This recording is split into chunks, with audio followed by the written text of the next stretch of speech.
স্বর্ণ বন্ধক থিয়রে খাওয়াইছে।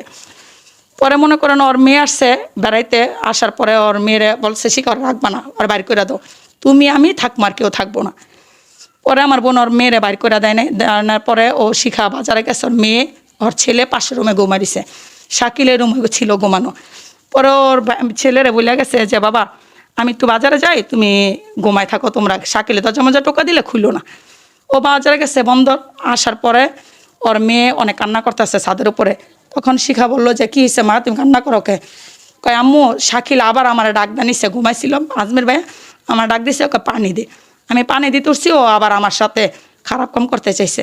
তারপর আম্মু আমি ছাদের উপরে উঠে গেছি বয়তে, যদি তোর আম্মুরে বলস তাহলে তোর আমি জানে মাইরা ফেলাম। এই কথা বলাতে না না করে নাই, মানে করতে চাইছে। তখন ওর মেয়ে চিৎকার দিছে, দেওয়ার পরে বলছে যে আমি চিৎকার দেওয়ার লোকজন জড়ো করবো, জড়ায় ধরছে আর কি। তারপর ওর মেয়ে কী করছে, ছাদে চলে গেছে।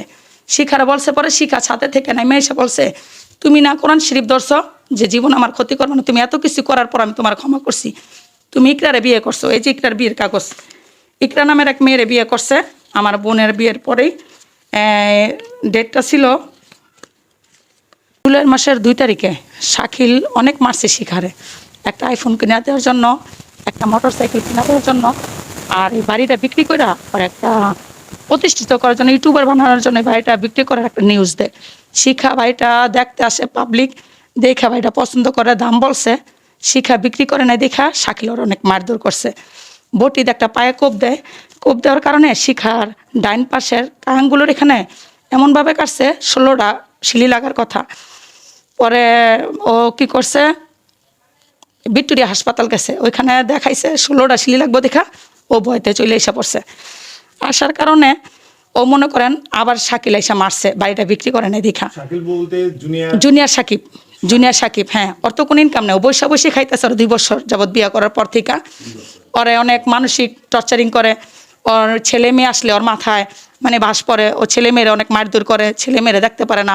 কিন্তু ওর নিজের ভাই ছোটো ভাই নিয়ে ও এখানে 3 মাস কাটাইছে, ওরও পালছে, ওর ছোটো ভাইয়েরও পালছে। আমার বোনে বাড়ি 2টা বাড়ি বিক্রি করে খাওয়াইছে 16 লাখ টাকা, বর্তমানে 7 ভরি স্বর্ণ বন্ধক থিয়রে খাওয়াইছে। পরে মনে করেন ওর মেয়ে আসছে বেড়াইতে, আসার পরে ওর মেয়েরে বলছে শিখা রাখবা না, ওর বাইর করে দাও, তুমি আমি থাকবো আর কেউ থাকবো না। পরে আমার বোন ওর মেয়েরে বাইর করে দেয় নাই, দেওয়ার পরে ও শিখা বাজারে গেছে, ওর মেয়ে ওর ছেলে পাশের রুমে ঘুমা দিছে, শাকিলের রুমে ছিল ঘুমানো। পরে ওর ছেলেরে বলে গেছে যে বাবা আমি একটু বাজারে যাই, তুমি ঘুমায় থাকো, তোমরা শাকিলে দরজা মজা টোকা দিলে খুললো না। ও বাজারে গেছে বন্দর, আসার পরে ওর মেয়ে অনেক কান্না করতেছে ছাদের উপরে। তখন শিখা বললো যে কী হয়েছে মা, তুমি কান্না করো কে? কয় আম্মু শাকিল আবার আমার ডাক দানিছে, ঘুমাইছিলাম আজমের ভাই আমার ডাক দিছে, ওকে পানি দে। আমি পানি দিতে উঠছি, ও আবার আমার সাথে খারাপ কাম করতে চাইছে।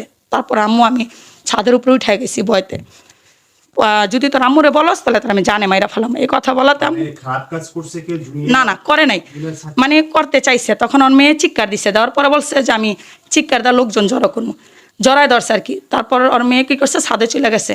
শিখারা বলছে, পরে শিখা ছাদে থেকে নেমে এসে বলছে তুমি না কোরআন শরীফ ধরছ যে জীবন আমার ক্ষতি করবে না, তুমি এত কিছু করার পর আমি তোমার ক্ষমা করছি, তুমি ইকরারে বিয়ে করছো, এই যে ইকরার বিয়ের কাগজ। ইকরা নামের এক মেয়েরে বিয়ে করছে আমার বোনের বিয়ের পরেই, ডেটটা ছিল 6/2/2024 ইকরারে বিয়ে করছে। আর মানে থাকা সত্ত্বেও এই যে দেখেন ইকরা, এই যে শাকিল ব্যাপারী পিতা মিন্টু ব্যাপারী, ইকরা ফেরদুস মেয়ের নাম। আর এটা হলো তালাক, ইকরার আবার তালাক দিছে জেলের থেকে বাইর হওয়ার পরে, এটা হলো ইকরার তালাক নামা কাগজ। আর শিখা যে ওরে শাকিল যে অনেক অত্যাচার করতো, এই যে বন্দর থানা একটা মামলা করছে এই ঘটনার 5-6 দিন আগে, কিন্তু বন্দর থানা থেকে কোনো পদক্ষেপ নেয় নাই, যার জন্য শিখা 2 তারিখে আবার শিখারে মারার কারণে শিখা এই ঢাকা হাইকোর্টে একটা মামলা করে, হাইকোর্টে না ওই যে সরি এই ঢাকা কোর্টে, ঢাকা হ্যাঁ ঢাকা কোর্টে মামলা করার পরে শিখার ওই পায়ের কাটা চেহারা স্পট। পরে ওর মেয়ের এই কাজ করছে, পরে ও বলাতে শিখার অনেক মারছে, রড্ডা বাইরেছে অনেক মারছে। চেহারা স্পট দেখেন, ও যে এটা নিয়ে বসে রয়েছে, সবাই বলে টিকটক করছে। একটা থানার ভিতরে কি একটা মানুষ টিকটক করতে পারে? সিমি ইসলাম কলিয়ে সাইডের থেকে ভিডিওটা কইরা এটা ছেড়ে দিছে যে শিখা টিকটক করছে। কোনো আইনে কি আছে থানার ভিতরে কোনো আইনের লোক এই মোবাইল নিয়ে যেতে দিব আসামিরা? এটা তো সিমি ইসলাম কলি আর মিশা সদাগর মাসের পর মাস দিনের পর দিন আমার বোনের বাসা আসছে গেছে খাইছে, তখন সে দেহ ব্যবসা করে নাই। মিশা সদকারে বিল্ডিং কাজ করার সময় এই ভিডিওতে দেখেন সে যোগালি মিস্ত্রি সাজছে, লুঙ্গি পরে না, উদাম গায়ে, তখন আমার বোনের দেহ ব্যবসা করে নাই। আর এখন আমার বোন একটা অন্যায় করছে, এমনি এমনি কি করছে, জুনিয়র সাকিবের অত্যাচারে তার মানসিক চাপ দিত, তার মারধর করতো। ওই ভিডিওর ভিতরে দেখেন শিখা যখন হাতে নিয়ে বসে রয়েছে, ওই ভিডিওর ভিতরে শিখার চেহারা স্ফুট আছে, ও যে মারধর করছে শিখার। আমাদের বলা লাগবো? আর আমরা এতদিন মিডিয়াতে আসি নাই, প্রতিবাদ করি নাই, কারণ ওর মতো তো আমরা মিথ্যাবাদী না, ওর মতো তো আমরা এই কালচারের লোক না যে একটা জিনিস দৌড় দিয়ে মানুষ মিথ্যা বলবো। তারপর মনে করেন শিখা এই ওর মেয়েরে শাকিল মারছে, শিখা মারছে, ওর ছেলেরা মারার কারণে শাকিলে, তখন শিখার ছেলে বলছে আপনি আমার মারাই বাবা না মাইরা ফালান, আপনি প্রতিদিন আমার মায়েরা মারেন, আমাকে দেখতে খারাপ লাগে। তখন করছি কি, আর ছেলেরে মারছে, মেয়েরে মারছে, মারার পর ছেলে মেয়ে রাত্রে 8টা বাজে আমার বাসায় চলে গেছে। যাওয়ার পরে আমি জিজ্ঞেস করছি, এটা 9 তারিখে শাকিল মাইরা বাইর করে দিছে বাসা থেকে। হ্যাঁ বাসা,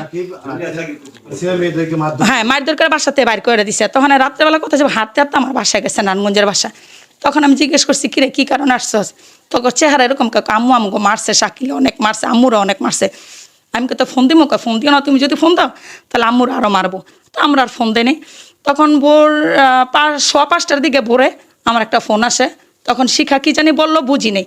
পরে একটা লোক আর হাতের দিকে মোবাইলটা নিচে নিয়ে বলছে যে আপনি কি হন শিখা? আমি বলছি আমি ওর বোন, আমি বন্দর থানার দারোগা, আপনি একটু থানায় আসেন। তখন জিজ্ঞেস করলাম কেন স্যার, কী কারণ? তখন বলছে যে আপনার বোন 999 ফোন দিছে যে আমি আমার স্বামীর পুরুষঙ্গ কাইটা ফেলাইছি, স্যার আপনারা তাড়াতাড়ি কান্দিপাড়া এই বাসায় আসেন তাড়াতাড়ি। তখন তারা নাকি বিশ্বাস করেনি। বিশ্বাস না করার কারণে শিখা দরজা মানে আবজেয়া এই পুলিশ ফাঁড়িতে গেছে, বন্দর থানায় গেছে, যা দেখে পুলিশ নাই, 2জন ডিউটি অফিসার। তখন সে বুদ্ধি করে নাকি বন্দর থানা ফাঁড়িতে গেছে, যেটা ফাঁড়ির স্যারে বললো যে স্যার ওর করছে, মানে থানায় হ্যান্ডওভার করছে ওই স্যারে। তখন স্যারে বললো যে আপনার বোন আমরা 999 ফোন দিছে, যাই নাই দেখে আপনার বোন নিজে আসছে আমাদের কাছে, আইসা তার এই ফাঁড়িতে পুরুষঙ্গ দেখাইছে। দেখায় বলছে যে স্যার তাড়াতাড়ি আমার হাজব্যান্ডে বাসান, ওর অনেক ব্লিডিং হইতেছে, আর আপনারা যদি না জানো মারা যাইব। তারপর আমরা সাথে যাই আপনার বোনের নিয়ে শাকিল উদ্ধার করে আমরা সদর হাসপাতালে বন্দর ভর্তি করানোর পরে ওই স্যারে আবার শিখারে থানায় স্যালেন্ডার করছে। করার পরে আমরা মনে করেন আমাদের ফোন দিয়েছে, আমরা গেছি। যাওয়ার পরে শাকিলে থানার ছিল ভাড়ার টাকার জন্য হাসপাতাল নিতে পারে না, শিখায় আবার 500 টাকা দেওয়ারে থানার থেকে ভাড়া দেওয়া হাসপাতাল নেওয়ার জন্য। পরে শাকিলে 500 টাকা ভাড়া নিয়ে থানায় যায়। যার আরেকটু ক্লিয়ার করুন, সেটা হচ্ছে এই যে শিখা জুনিয়র সাকিবকে যে তার গোপন অঙ্গটা কেটে দিল, মানে কেন কাটলো আর একটু ক্লিয়ার করুন। এখানে কেন কাটলো, ওই যে ওর মেয়ের ওই রুমের থেকে ডাকদা নিয়ে আসছে, আনার পরে খারাপ উদ্দেশ্যে টানছে, মানে মূলত শিখা খানের মেয়েকে খারাপ কাজ করার জন্য শিখার মাথায় কাজ করি নাই, এই জন্য আর কি শিখা পুরুষঙ্গ কাটছে। যে আবারও একবার আমার মেয়ের সাথে এরকম করছে, আমি অনেক মিডিয়া করছি, কোনো বিচার পাইনি। শোনার কথা নয়, আমি মামলা করছি, তাও কোনো বিচার পাইনি। র্যাবের অফিসে গেছে, সে মানববন্ধন করছে, সে প্রেস ক্লাবে গেছে, শিখা কোনো বিচার পায়নি। এটা শিখার মুখের কথা, যে যার জন্য এটা বন্দর থানাতে বলছো, যার জন্য আমি এই কাজটা করছি, কারণ আমি কোথায় বিচার পাই না, যার জন্য আমার নিজের বিচার আমি নিজে করবো, এর জন্য শিখা কাটছে। কাটার পরে শিখাই আবার পুলিশের না ওর হাসপাতাল ভর্তি করছে। কিন্তু শাকিল বলছে কাইটা এক পাশে ওর হাজব্যান্ড ইমন, আরেক পাশে হাজব্যান্ড শাওন, আপনারা 2-4-5 কিলোর ভিতরে যদি শাওন বা ইমনের বাড়িতে পান, শিখার সর্বোচ্চ শাস্তি আপনারা দিবেন, আর নয়তো জুনিয়র সাকিবের শাস্তি দিবেন। 2-4-5 কিলোর বাড়ির ভিতরে ওর দুনো হাজব্যান্ডের বাড়ি না, এক হাজব্যান্ডের বাসা হইলো মাওয়া, আরেক হাজব্যান্ডের বাসা হইলো বন্দর এই গুদারাঘাটের সামনে। তাহলে কীভাবে দুই পাশে 2 হাজব্যান্ডের বাসায়? সিম ইসলাম কলি আসছে যে গেছে, সে দেখে নাই এই পাশে এক হাজব্যান্ড ওই পাশে আরেক হাজব্যান্ড, এইভাবে বললো সিম ইসলাম কলি।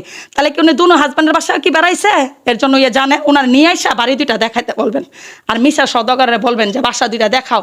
আর দেওয়া ব্যবসা করে এলাকার মানুষ ওর শিখারে ছাইরা দিছে, তাহলে মিশা সদাগর ওর মাইয়া নিয়ে এই বাসা আসতো, মহিলা নিয়ে আসা এই বাসায় থাকতো, এর জন্য উনি জানে দেহ ব্যবসা এই বাসায় করে কিনা।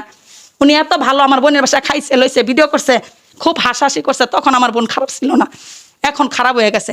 আর আপনারা দেশবাসীর কাছে বলতেছি, আপনারা যারা মনুষ্য রোগী, কারো হাত নাই, পাও নাই, কিডনি নাই, আপনারা তাদের সাহায্য করবেন। একটা সুস্থ মানুষের কেন আপনারা সাহায্য করেন? অত টাকা কামানোর জন্য একটু কান দেয়, পরের ভিডিওতে আবার ঠিকই হাসে। আপনারা কেন ওনারা সাহায্য করেন? বিদেশের থেকে আপনারা সাহায্য করেন, ভালো ভালো লোকেরা সাহায্য করেন, কেন মনুষ্য রোগী দেখেন না, যাদের হাত পাও নেই, পঙ্গু, কিডনি নাই, চোখ নাই, তাদেরকে সাহায্য করবেন, আপনাদের সব এবার ওদের সাহায্য করলে আপনাদের গুণ হইব, কারণ ওর তো সবই আছে। ও যে ডক্টর ইউনূস স্যারের কাছে গেছে, স্যার যেদিন বসছে ওর পরের দিনে ও চলে গেছে স্যারের কাছে। স্যারে এত দুনিয়াতে এত লোক থুইয়া ওর পিছনে স্যারে কি সময় দিব? ও কেন গেল স্যারের কাছে? ও আমরাও তো যাইতে পারতাম স্যারের কাছে, যে স্যার আমার বোনের মেয়ের লাইফ নষ্ট করছে, আমরা তো বিচার পাইনি, আমরা তো যাই নাই। আর নিলয় উকিল নানগঞ্জে থেকে যে বলছে ওর মেয়ের শিখায়া লেখাইয়া দিছে, লেখা দেখা দেখর মেয়া পইরা বলছে। মমিতা আপার কি কেউ লেখা দিছিল? মমিতা আপার সাথে যে ঘটনাটা ঘটছে এটা কি সারা বিশ্ব দেখে না? একটা মানুষের সাথে ঘটনা ঘইটা যাওয়ার পরে তখন দেখেন কত, ওই যে ইন্ডিয়া মমিতা পারে যে 19 জনে মিল্লা দর্শন করছে, তাহলে এই বিচার পায় নাই, সারা বিশ্ব সরাসরি দেখতেছে, এই বিচারটা পায় না, তোমার বোনের কিভাবে বিচার পাইব? হয়তো বা এই কারণে আমার বোনের বিচার বোনেই করছে, কিন্তু আমরা তো কেউ জড়িত না, আর ওই ছেলেও জড়িত না। তারপর আবার এই এলাকার 2 ভাই, বাঘা ভাই আর কন্ট্রাক্টর ভাইয়ের নামও বলছে জুনিয়র সাকিবে, এই 2 জন ছিল এই এলাকার মানে মান্যগণ্য লোক, পরে মারধর করলে তারা বিচার করে মিলাই টিলাই দিত, তাদের নামও বলছে। ও যার পারে তার নামেই বল। ও কি ভালো? ও ভালো হলে আমার বোনের রেখে বিয়ে করছে কেন? এর আগে আরো 2টা বিয়ে করছে। ওর ব্যবসায়ী মেয়েকে পয়সালা মেয়েকে দেখে বিয়ে করে বাড়িতে নেয়, বাড়িতে হইলো কলা পাতার বাথরুম, কলা পাতা দিয়া বাথরুম করে, বাড়িতে বিছনা নেই, ওর বাপের ভ্যান কিনা দিছে, বাড়িতে খাট কিনা দিছে, ওর ঘরে যান গিয়ে যেই বা ফার্নিচারগুলো দেখবেন সব আমার বোনে কিনা দিছে। কিন্তু এখন আমার বোনের একটাই ভুল হয়েছে, ও আইনের সহযোগিতা না পাইয়া ওই কাজটা করছে, কিন্তু যদি আইনের সহযোগিতা পাইতো তাহলে হয়তো এই কাজটা আমার বোনে করতো না। এখন মেয়েটাও একদিকে, ছেলেটা একদিকে, 2 জন ডালে খালে পইরা থাকে। আর জুনিয়র সাকিব তো ঠিকই মজমাস্তি করতেছে, মানুষের থেকে সাহায্য তুলে চলতেছে, টাকা পয়সা ইনকাম করতেছে, এখন হাসি মারে, কত কথা বলে। এতদিন আর আম্মু বলছে 5 লাখ টাকা যদি আমার কাছে থাকতো আমি শিখার মতন মেরে তালাক দিতাম। কেন? যখন শিখার বাসায় আরো আম্মা খাওয়া দাওয়া করছে, কাপড় নিছে, 8 বাজার নিছে, তখন দেখে কথা বলে, তখন তো আম্মু বলছে, আম্মু তুমি খুব ভালো, আম্মু তুমি আমার ছেলের দেখা রেখো। আর ওরে যদি আটকে রাখে, আমার বোনে এক ঘরে তালা মেরে রাখে, তাহলে যখন এই যে রাজকুমার ছবিটা মুক্তি পায়, ওইখানে গিয়া হলের সামনে ডাকা ভিডিও করে সবার ছাড়ছে পেজে, তাহলে ওরা আটকে রাখতে তালা খুলে ওইভাবে ওইখানে গিয়ে আবার কীভাবে ভিডিও করে? আর ওরা যদি আটকে রাখে, ও আমার বোনের সাথে টিকটক করে কি সুন্দর হাসি খুশি ভিডিও ছাড়ে, যারা আটকে রাখে তো ভিডিওর ভিতরে কান্না থাকবো, হঠাৎ করে বলবো যে আমার বাচ্চান, সে তো গোপনে ফোন করে বলতে পারে স্যার আমার বাচ্চারা আমার আটকে রাখছে, তালামে রাখছে, এগুলো অভিনয়। আর ও বলছে ভিডিওর ভিতরে যে ও নিজে চিৎকার বাক্কার করে এলাকার মানুষ না, ও পুলিশরা খবর দিচ্ছে, এটা মিথ্যা কথা। ভিডিও বানাইছে, ওর একটু লজ্জা থাকা উচিত। আমার বোন কোনো বিচার পায় না, ও কীভাবে আবার ভিডিও বানায়, ভিডিওটা ছাড়ে, এগুলো মিথ্যা কথা। ও যত কটা ভিডিও ছাড়ছে এগুলো সব মিথ্যা বানোয়ার ভিডিও। যদি আমার বোনের ফাঁসি হয়, যদি এই কারণে আমার এই শাস্তির কারণে যদি আমার বোনের ফাঁসি আমার বোনের পিছনে, তাহলে দেশে যে যে অন্যায় করছে তাদেরও শাস্তি উচিত। ওরা শাস্তি হচ্ছে কেন আমার বোনের সংসার ভাঙলো, 3টা জীবন নষ্ট করছো, ছেলে মেয়ের, ওর হাজব্যান্ডের জীবন নষ্ট করলো কেন? এর বিচারও আমরা চাই।